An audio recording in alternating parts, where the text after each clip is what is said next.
So this is the video's critique of this image. So just to start out early, the first question is, how effectively does the artist use elements and principles of design in composing this image? Well, first of all, this image looks to be taken on campus as a picture maybe of one of the Woodland dorms just around that area on South Campus with a big open yard in the front. So one of the first elements and principles of design that I saw was the lighting. Um, my eyes were attracted to the clouds at the beginning of the picture, and that's really what I thought was the best use of design in this photograph. The clouds would give a really cool effect for this image. Also, the artist used very drastic lines, such as the lines on the top and the bottom of the building and the windows and things of that nature.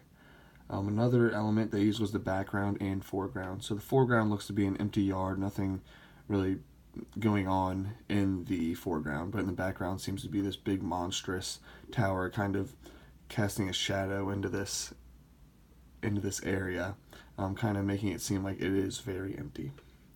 So the next question is, what was the image about?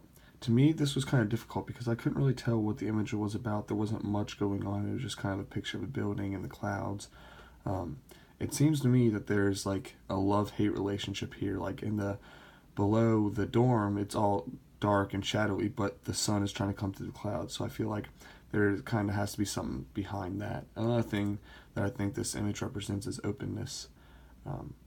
It seems to be very closed in the back of the image, but the front and the foreground kind of shows with the yard that there's not much going on and there's a lot of space to move around. So I feel like openness is a very good way to describe this image.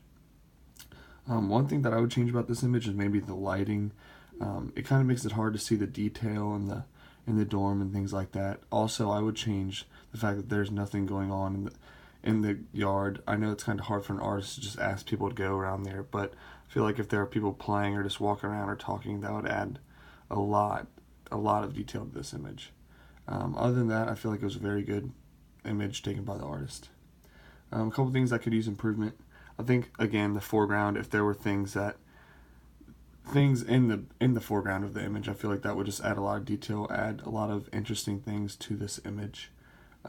Again, the lighting, the way the sun is coming through the clouds is very cool, almost inspirational, kind of makes you want to do something. But I think that the lighting in this image overall is very poor. But that's just because the way the picture was taken. There's nothing that the artist can really do about that. It was at the time of the day, so there wasn't much they could do. Again, the last thing that I would change or that could use improvement was the detail in the image. There is not much going on, and I feel like that can be changed. It looks like there is like a green chair over there by the dorm. I feel like if that was closer up, or just that could have added something to the image. But overall, I think that it was a very good image. Kind of made me think a lot because I couldn't really tell what it was about. Like I said, I think it is about openness, closeness, even love-hate relationships between the light and the dark. But I think that's good that it makes the viewer think about what is being shown, because it makes the viewer think, and that is what this class is about.